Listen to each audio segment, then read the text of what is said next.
Salam sejahtera dalam kasih Tuhan Yesus Kristus. Tuhan baik bagi kita semua, amin. Kebaikan Tuhan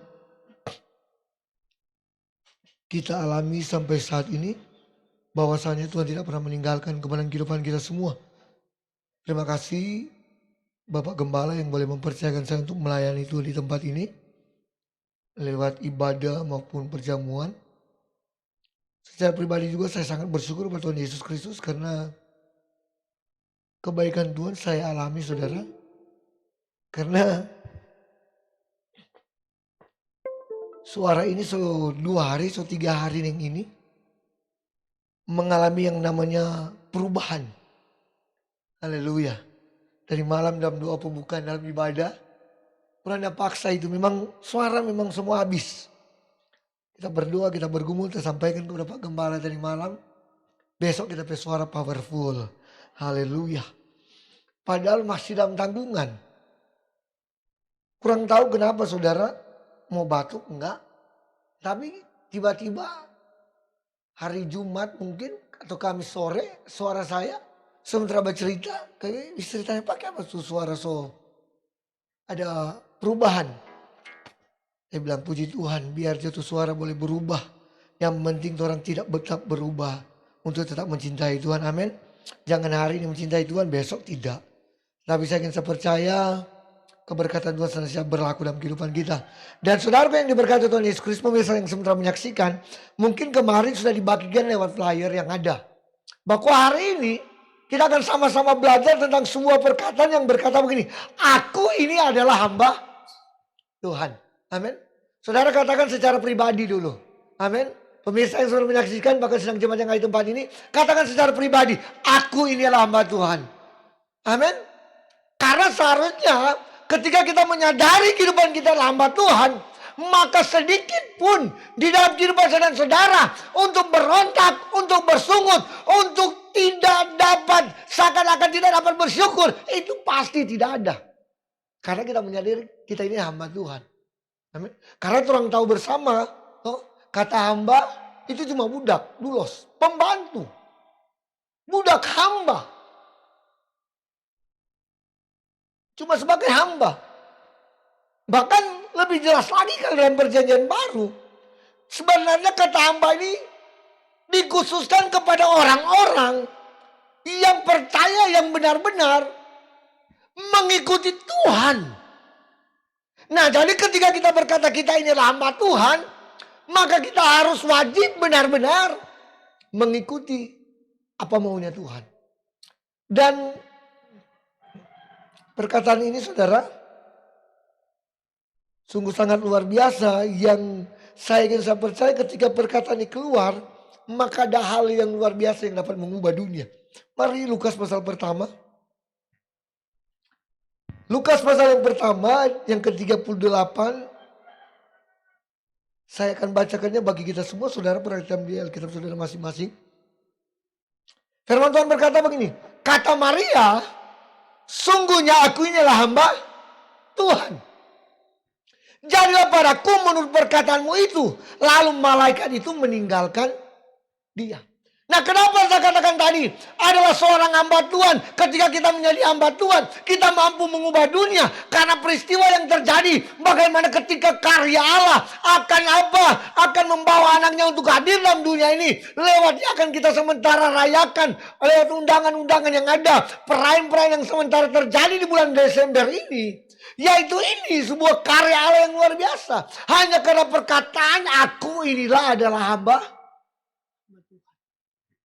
Saya katakan perkataan ini dapat mengubah dunia. Ketika kita menyadari kita hamba Tuhan, maka kita mampu mengubah dunia dalam arti kata apa? Mungkin secara manusia. Pikiran kita, perkataan kita, tindakan kita sudah dikuasai oleh keadaan dunia ini. Tetapi ketika kita menyadari kita adalah hamba Tuhan, sebagai pengikut Kristus, hamba sebagai seorang budak, tidak dapat melebihi Tuhan. Maka kita mampu mengabdikan diri dengan baik dan benar. Maka itu yang dapat mengubah dunia. Coba saudara pikir ketika perkataan ini datang kepada Maria. Jadilah padaku menurut perkataanmu, apa perkataan itu? Kita balik saudara. Ayat 37 firman Tuhan berkata begini. Kata malaikat itu kepadanya, jangan takut hai Maria, engkau akan beroleh kasih karunia di hadapan Allah. Pembacaan kita tadi Maria berkata, jadilah padaku sesuai dengan perkataanmu itu. Apa perkataan dia itu? Nah tadi yang orang baca, kata malaikat kepada Maria itu, jangan takut. Sebab engkau beroleh kasih karunia. Nah dalam kehidupan saudara, di dalam dunia ini kita diperhadapkan dengan banyak masalah, banyak percobaan. Tetapi masalah dan percobaan itu kalau kita terima dengan iman karena orang adalah hamba, maka pasti kita tidak bisa bersungut. Maka pasti kita tidak mampu bersuka cita. Bahkan sekalipun keadaan kita diperhadapkan dengan masalah yang berat, keadaan yang sukar sekalipun. Ingat baik-baik loh. Maria ketika dia mendengarkan perkataan bahwa sesungguhnya 31, sesungguhnya engkau akan mengandung dan akan melahirkan seorang anak laki-laki dan engkau menamai dia Yesus. Di dalam hati Maria, pikiran Maria, aduh, apa ini harus terjadi? Bahkan menurut ada di sana, ketika didapati ada seorang yang mengandung di luar nikah, hukumannya berat, hukuman mati. Dia masih bertunangan dengan Yusuf, belum menikah. Tetapi karena dia mendapat kasih karunia. Kenapa dia mendapat kasih karunia? Karena di dalam yang ke-42 firman Tuhan berkata ini. Lalu berserulah dengan suara nyaring. Diberkatilah engkau di antara semua perempuan. Dan diberkatilah buah rahimmu. Ternyata kenapa Maria mendapatkan kasih karunia? Karena dia adalah satu-satunya perempuan yang diberkati pada waktu itu. Diberkati dengan apa? Hanya karena dengan mengandung bayi yang sementara orang rayakan di bulan ini, yaitu Yesus Kristus yang mengubah dunia. Maria berkata, aku ini hamba Tuhan. Jadilah padaku apa menjadi kehendakmu. Dalam kehidupan kita seringkali orang mengaku orang hamba Tuhan. Memang kalau bukan hamba Tuhan kan cuma ada 2 hamba yang bekerja di bawah kolong langit ini. Kalau bukan hamba Tuhan berarti orang hamba setan. Tetapi seringkali ada hamba Tuhan kelakuannya kelakuan hamba setan. Ada hamba Tuhan tetapi kelakuannya kelakuan hamba setan. Karena apa? Ada kebencian, ada akar pahit. Tidak mampu mengasihi, mementingkan diri sendiri. Seakan-akan kita yang terbaik, orang lain itu tidak. Seakan-akan kita berkata, aku ini yang paling baik dari antara mereka.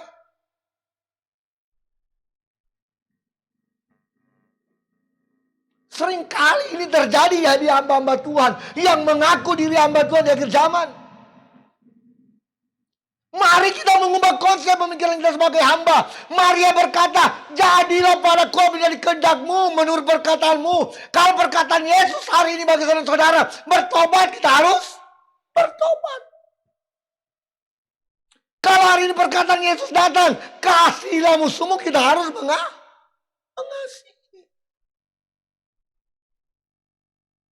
Kalau hari ini perkataan Yesus datang bagi saudara untuk mampu mengasihi dia dengan segenap hati, kasih dia dengan segenap hati. Saudara bukan mau diumbar-umbar ketika kamu keluarga kami diproses. Pak Gembala tempat ini tahu kami sempat konseling. Tetapi sedikit pun kata kecewa tidak pernah mau keluar dari kita hati.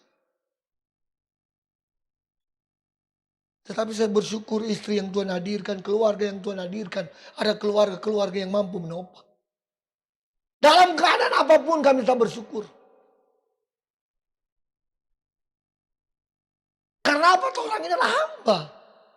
Jangan orang mengaku hamba ketika hanya orang diberkati. Kan banyak begitu. Ketika Allah memfasilitasi. Memang ketika dia berdoa Tuhan berkati, Tuhan berkati. Tuhan adakan, Tuhan adakan. Akhirnya apa? Mempertanggungjawabkan berkat itu seringkali orang salah. Dan mendapat hal-hal yang di luar maunya Tuhan. Kita mampu menjadi hamba Tuhan yang benar. Kita harus mampu menjadi hamba Tuhan yang benar. Jangan karena ada pangkat, ada jabatan dalam organisasi. Mulai seakan-akan dia yang paling hebat. Seringkali orang hamba Tuhan menjadi hamba dunia. Kita mulai memikirkan segala sesuatu berdasarkan pemikiran kita. Saya harus atur A begini, saya harus atur si B begini. Kami pun hanya sebuah kehormatan diberikan tugas dan tanggung jawab. Sebagai koordinator daerah Gereja Elim Tabernakel. Tetapi bukan menjadi hak penuh bagi kami untuk mengatur semuanya. Yang mengatur kehidupan kita kalau orang tunduk sepenuhnya kepada otoritas tertinggi. Yaitu Bapa di sorga. Amin. Dan secara penerapan secara organisasi. Mari orang sama-sama memiliki aturan yang jelas. Kami bersama-sama tidak perlu dihormati. Karena kami tahu yang kami lakukan bukan kami cari muka kepada manusia. Amin. Mau cari muka juga buat Tuhan. Tidak ada guna. Oh backing ini. Supaya hati Tuhan senang. Orang Tuhan ada backing. Orang mau bikin senang apa?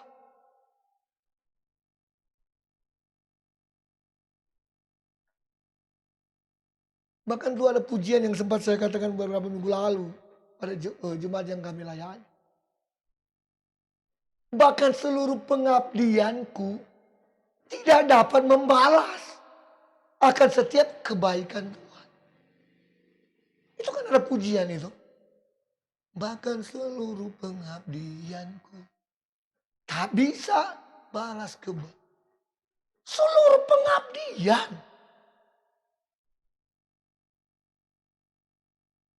Standar kita untuk dapat menyenangkan hati Bapa hanya ketika kita menuruti apa yang Bapa inginkan bagi kita. Bukan apa yang kita inginkan untuk Bapa lakukan bagi kita.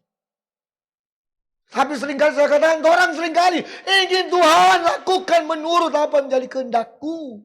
Bukan apa yang menjadi kehendakmu.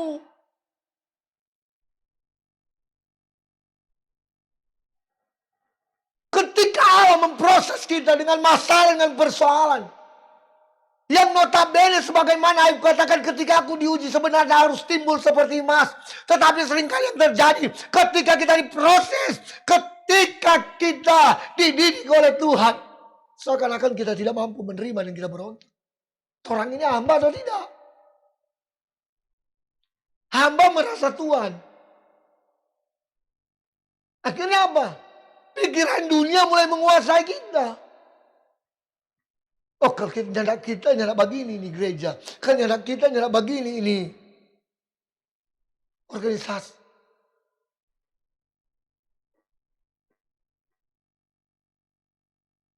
Jangan cuma masalah kecil. Jati diri hamba Tuhan mulai rusak. Hamba Tuhan dalam kitab perjanjian baru adalah orang-orang yang mengabdikan diri kepada Kristus.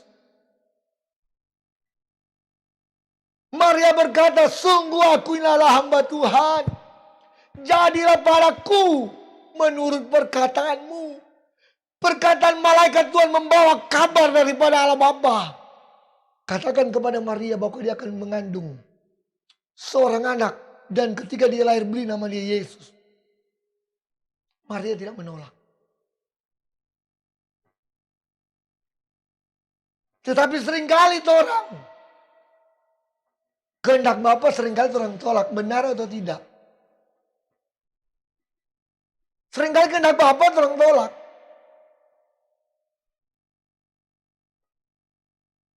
Mungkin sudah berpikir, tak pernah. Tak pernah kok dia bilang. Ini nih, enggak pernah. Mungkin gimana cara tolak kehendak Bapa? Bapa enggak pernah bilang. Firman Tuhan kata Yohanes pasal 1 ayat 1. Pada dalam mulanya itu adalah firman. Firman itu bersama-sama dengan Allah. Dan firman itu adalah Allah sendiri. Nah tadi kalau dia berfirman untuk kita mampu mengasihi, untuk kita tidak sombong, untuk kita tidak angkuh. Melainkan kita harus apa? Memiliki sukacita, damai sejahtera, kesabaran, kelemah lembutan. Lakukan. Amin. Berat kan jadi hamba Tuhan? Itu senang. Susah atau enak jadi hamba Tuhan? Apalagi sudah mau berbicara tentang tingkat kekudusan. Wow. Allah itu kudus. Dia ingin orang-orangnya juga kudus. Tingkat kekudusan ini paling berat sekali. Jangan kena hamba setan, hamba Tuhan mau lakukan berat. Banyak yang berat. Kenapa? Karena ketika sesuatu tidak sesuai dengan pencapaian dan target kita manusia. Kita mulai kecewa. Tapi mungkin itu jalan Tuhan. Untuk membuatmu, prosesmu nikmati. Nikmati.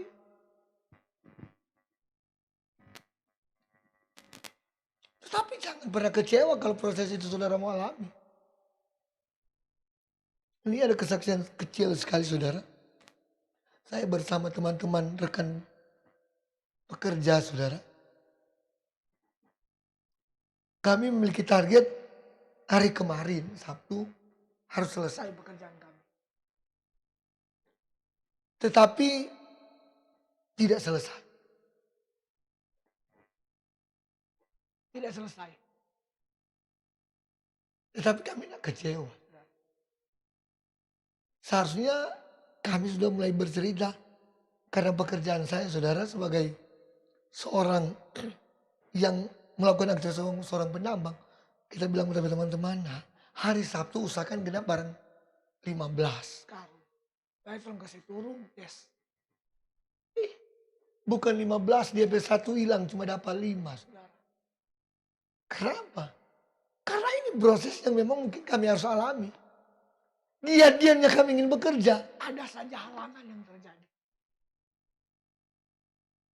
Tetapi dalam semuanya tidak pernah kecewa, saudara. Tidak pernah kecewa.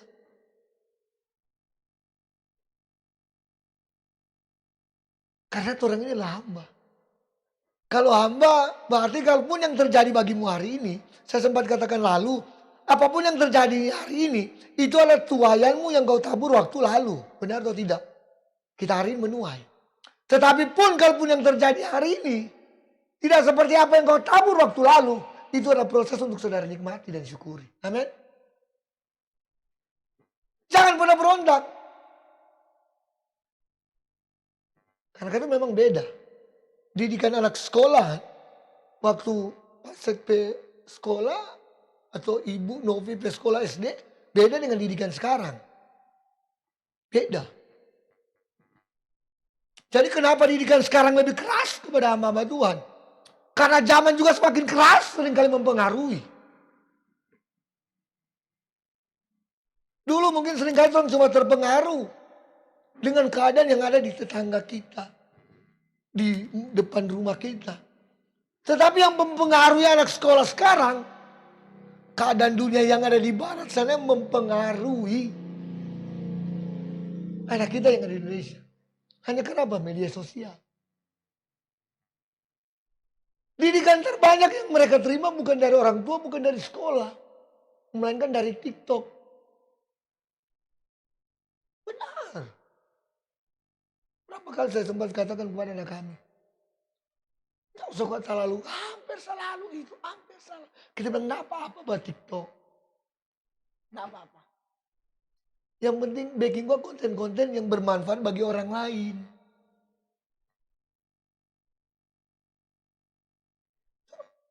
Bikin konten-konten yang bisa memberkati orang lain.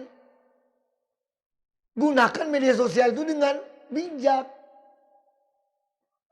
Tetapi anak-anak sekarang orang nggak bisa tutupi. Karena apa? Mau kasih makan, kasih baunya TikTok. Mau kasih makan anak, saya pegang handphone. Kalau dulu, didikan mungkin 30-40 tahun lalu. anak-anaknya tidak makan, orang tua bagian lidi, benar atau tidak? Mar sekarang, anak-anaknya tidak makan, bujuk kasih doi, nih 5.000, habis itu makan, kajalah kasih handphone, makan tuh kembali ini TikTok. Dan putar tuh di TikTok, bento. Didikan terjadi bukan karena kehendak Tuhan untuk kita lakukan bagi anak-anak kita. Akhirnya yang mempengaruhi mereka, saman mereka. Jadi kenapa didikan Tuhan bagi hamba Tuhan di akhir zaman semakin keras? Karena kalau lombo-lombo terus menjadi anak Tuhan yang gampangan saja. Kata Paulus, ditinjau dari seluruh umur seharusnya terus menjadi pengajar. Masih diajar. Tetapi saya percaya kata orang ini adalah hamba Tuhan. Apa aja Tuhan mau backing? Backing juga yang penting Bapak di surga senang. Amin. Yang usah kau tuh terang senang, kau Bapak yang menderita. Loh? Benar atau tidak? Seringkali Tuhan, Tuhan senang sekali. Oh bersyukur, bersuka cita. Keluarga menikmati hari Minggu, kelar ibadah, pi makan di mall. Martu doi hasil korupsi. Lebay biar jo makan sahur dia di dabu-dabu tarasi. Ujang-ujang, aduh. Itu tuh sedap. Daripada mimpi makan di Manado. Hasil uang tidak jelas. Aku yang hamba Tuhan, jadilah pada kau menjadi kehendakmu. Jangan takut. Kenapa Maria dipilih oleh Tuhan? Karena dia perempuan yang diberkati oleh Tuhan. Dan kenapa dia dipilih oleh Tuhan? Ayat yang ke-46 firman Tuhan berkata 46, 47 Lukas pasal pertama. Lalu kata Maria, jiwaku memuliakan Tuhan. Dan hatiku bergembira karena Allah juru selamat. Aku yang hamba Tuhan harus memiliki hati seperti Maria. Jiwaku memuliakan Tuhan. Sekalipun mungkin pada waktu itu mengalami namanya ketakutan. Hampir di luar nikah. Memang berdasarkan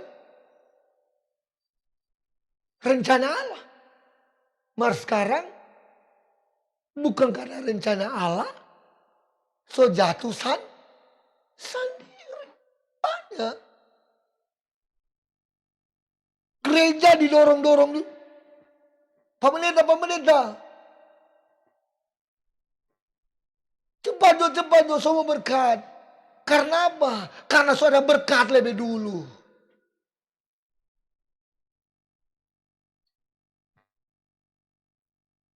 Harus kita mawas diri saudara.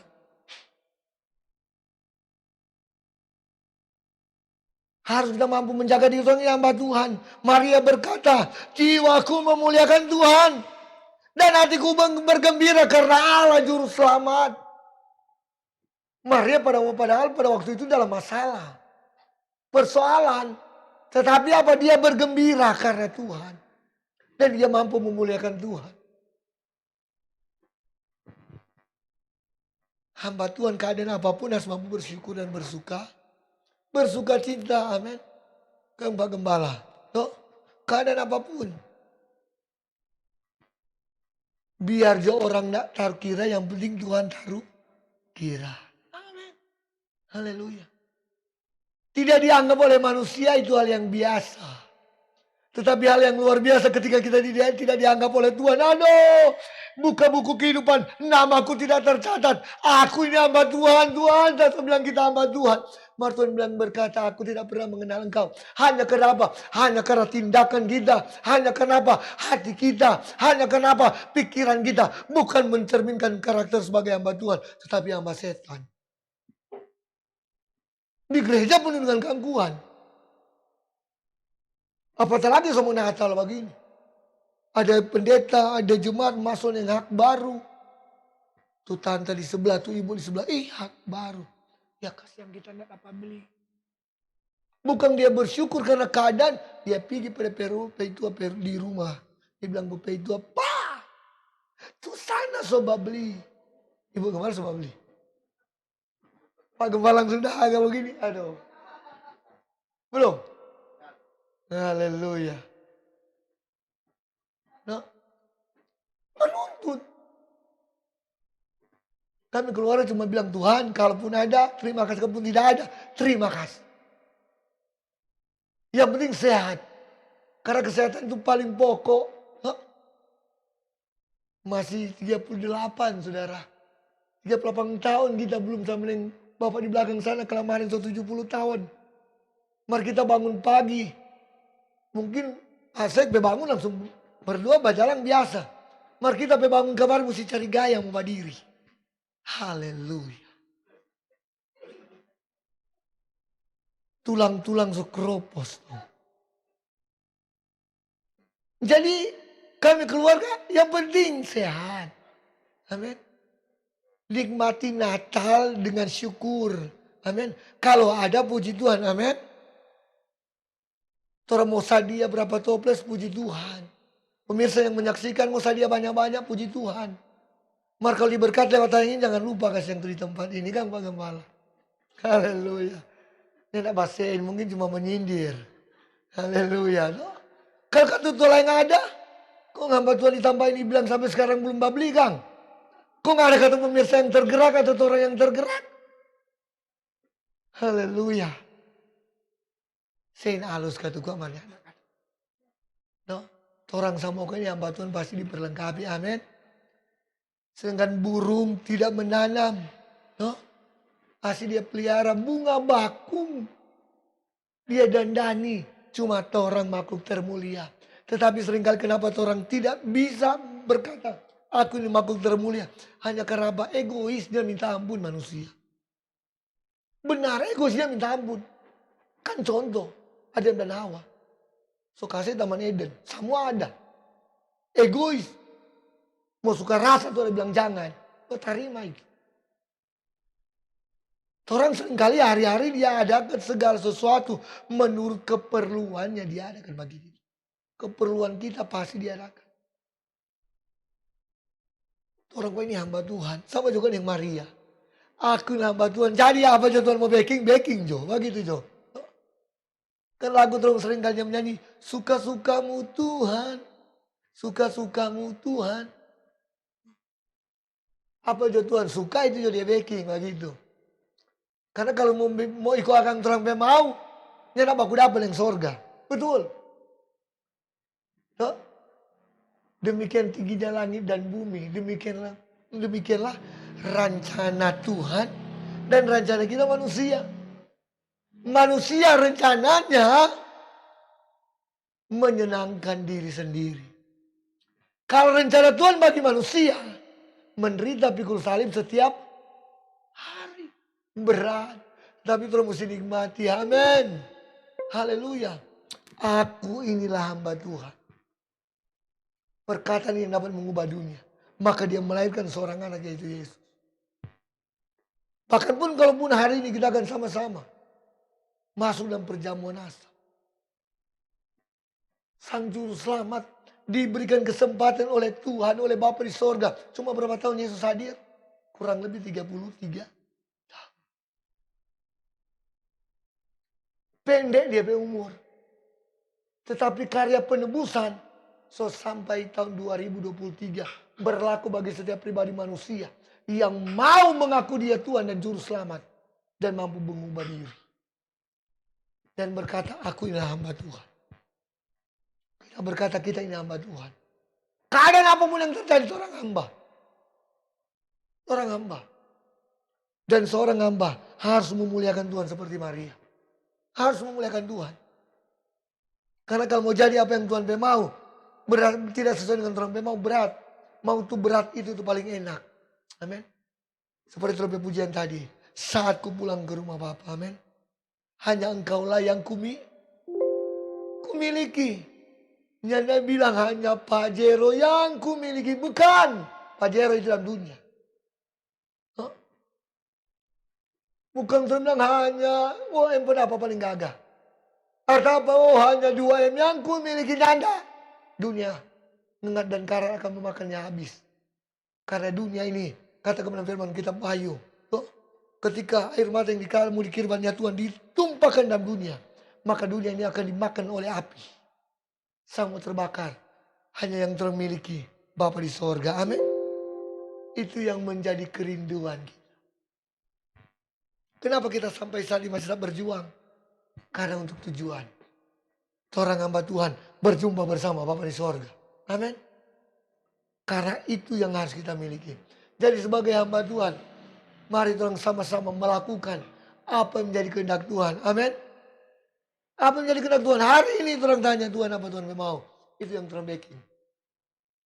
Kalau Tuhan katakan berkati siap berkati. Keadaan apapun. Karena kita tahu Bapa di sorga banyak cara untuk melakukan yang terindah bagi kita sebagai hamba-hambanya. Amin firman Tuhan.